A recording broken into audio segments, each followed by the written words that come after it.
मणिपुरी वारी पांबी सेनेना ताबीरिबो पुनमकु तराम नोक्सरी ngasi amuk mayamgi ngaihak pothananaba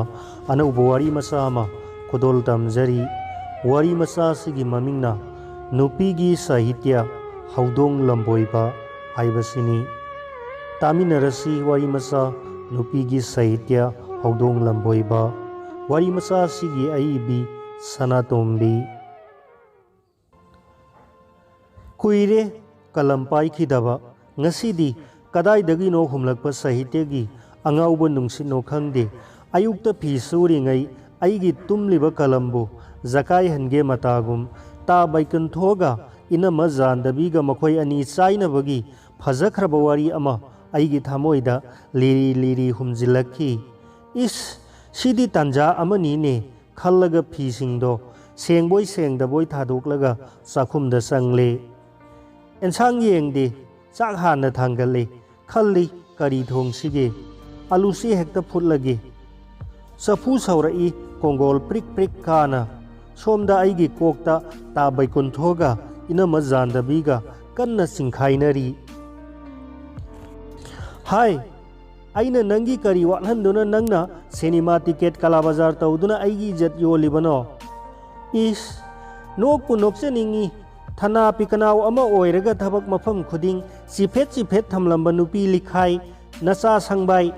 nakhun nasa tara do thektuna masing thiu koneri roi makhoi gi sakthak hunbada tha kya sure naya paisa angang bi ama fawi khutta sinarakta ba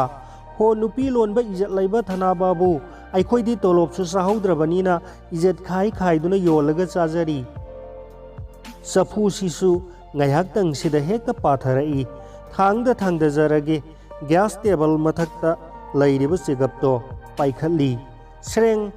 is hare kaya thina phubira boy khallure ina mazanda bido aigi khutagi chegap ta khibada khangba oiramle puning khitang nemi chak thangthaduna yaire aigi wakhalna makhoi ani phuna haloi haibase ngamdre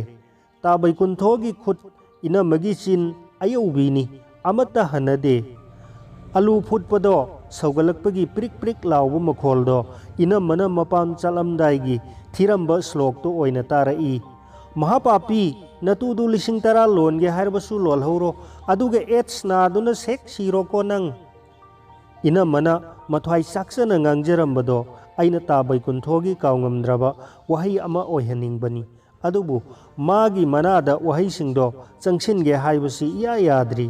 ina magi mai thongda khamtekna laikhiba dakto muthatke phanakana honai ngamkhide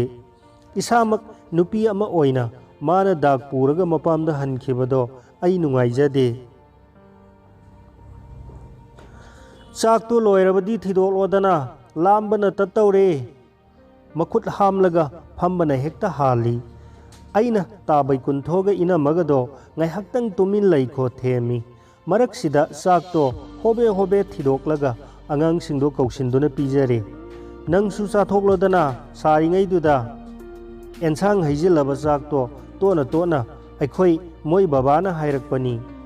charadawni ai ngasi di chakhumda kuina leiba yabu po nate mayamgi awok okta hanglamlaga aisu chaba hore sakhom ahum mari surakpada ina majandabigi khamteklaba maithongdo amuk urakpada kokse amuk naikhaiba horakle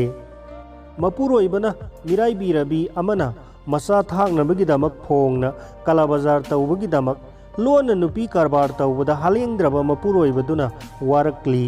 mamaido khamtekpa makhai aingonda ka oiramlabadi khangloidrado hekta seminagadawni mangda chak chabadawna mahau mathum khangdana chak chabado ai loisille lokhak senglingai tabai kunthodo haudong lamboiba saduna ina makauba lakpado mitta amuk phan chongthorakle makhoi matai manaugi wari sita prap ithohaudrabadi ngasidi kokse sukyang hek yanglaroi khanduna thabak macha masu pumnamak loisille angangi skulgi khata dagi sena ama ani setokle masaga makhumga chanadaba kalam ama paikhatuna inaba sem sare ihan hanbada ina mana cinema hall mamangda ticket kala bazar tawringai tabai kunthona uhobagi matang ama iba hore नंगी कोम क्वादु लेरिब्रो मसेल अमत उमगेदना ताबै कुंथोना ममानब police मयामगी ममांगदा इकाइबना उंगलिंगै तालक अइना कलम कन्ना यांगलिंगै चेरक्तुदनी मोय बाबाना फरक तारखिबदो हौगतनिंगदना हौगतलगा क्वा मतप अमा सेमलगा पिरमले कलमदो अमुक पाइखतली minute 10 अमुक चंगना ताबै कुंथोगी इकाइब नंगलबा माइथोंगदो अमुक सागतननब होनै कोलम खजिक खजिक चटपा हौरई ममा आई तिलाई खोम्बी सुरे कासिंदता चेंसिन चेंसिन सानजनिंगबा चपसांग सांगबा इसा अतोंबदुना अमुकसु आइगी ध्यान थुगाइनब होनरखी उपुदा पाउडर लैबनी तैसिलु मिट ओंदना आइना खुमखिबनी पाउडर तैबना यारोय अमुक्तंग सेंगना इरुजथोकपियु हयेंगदी फुरी लोइना चोंथोरक्लनी मतंग चाना सैखै अमतंग चिंगलगा हौगतके खनबनी अदुबु अखोई नुपागी लोरमदाइगी योंचाक मरु मानबा अतोंगबा ममित्तो संगोकलगा येंगबा अइना हैनखिद्रबा मियेंगदो येंगलकपदगी अदुम हौगतचरे सापोन चाउनोय नोयरगा फदीना अमुक अनिरक्तंग श्रित श्रित नानथदुना इरुजबदो लोइसिल्ले हानगी टेबल मनाक्ता फमलै हंदक अमुक्ति खंथबदा फना कुइना मतम लौरे खल्लु खल्लुरगा इकोक्ता वाखल खन्ननबा कंप्यूटर सेकेंड हैंड गुम्बा मचा अमा याउरिबसे इथंता थुगाइनिंगलक्ली फरक फरांगदा फी सुरिङै चाक थोंलिङै मतमदतनी माना मथौ तौनिंगलिबा मीना चानना मथौ तौरो हाइबा कालददी मई फावबा हपचिनबदा चंगद्रे फरे वारीगी ममिंग हाना थोलगे करी थोनसिगे ताबै कुंथोगदो हाइफेट इकाई खंगदबा नुपानी हौदोंग लंबोइबा हाइना दुम थोनगे युमाई ताबा पोमथा हाइथानबा ममाइदो हौदोंग लंबोइबा मुक फना माली आइगी वारी मचागी ममिंग थोले हौदोंग लंबोइबा हंदक्ति मरी मरी अदुम चोंथोकचरक्लदौनी वाखल सागतली मिट उइरुम उइरुम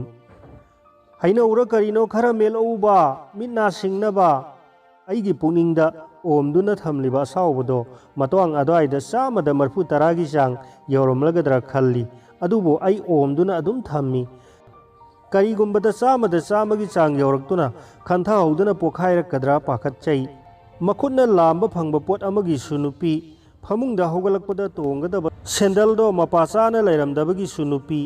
हाइबदा लोइबु नाइ पोट नते नुपीदा थौदाबदा हलियंबा लैते मदुदा मई हौरक्पा नुमित्तदी अकल अथौगी मपोक्ता पोक्पा मखुत पालबसु सियननिंगदबा मंगोंददी ताइनरुबा ngamdabadagi इसा इथनता पोरक पोरक चाकथिकचदुना इकंथीना इरल कया फोइदा चख्रबनी मनिंगदगी हैनौदो अनिदंग हेक्लुरे चौसोय सोयदुना मेटलगा लानसिल्ले अमुक कोलम पाइखली फना कुइना फमदुना कोक्सि नैखाइबनी उपाय लैते ताबै कुंथोगा इनमा जानदबीगा मखोय अनीगी सायन वारीदो खोमजिन तासिनबा ngamdaba मखै पुमचाई चाइख्रे खंथरुरगा अइगी मनिंग तमजबा साहित्यगी लंबीदा हंजिल हंजिन ब्लॉकेट तौरिबा मंगोंदा इखोय इरिन थितपा मखै साउनिंगलाई तंजासिदा अखोय नुपाना हाइरई तारिब्रो इसिंग ग्लास अमता वाना सागतचबा लोइसिंद्रिबा सायन वारीदो मयाइदा कलमना थबत थबत अनिरक्तंग चिंगलगा जरे जरे सेगाइरे मदुना सुपेंद्रे अमुकसु सुरु सुरु नैसिलगा कोलमदो मखुम खुमजिली करिनो नंगना अदुकना कंथी थोकना सेगाइरिबदुबो हैनौ मेटपा चारुबगी मोरोक साबदो चिंखत चिंखतुना अखोय साहेब सारदुना आइंगोंदा हंगलखिबनी वारौबा पेंदबा साउनिंगबा कयादो पुलप पुनसिलगा अइना खुमखी नुपीगी साहित्यनी नुपीगी साहित्य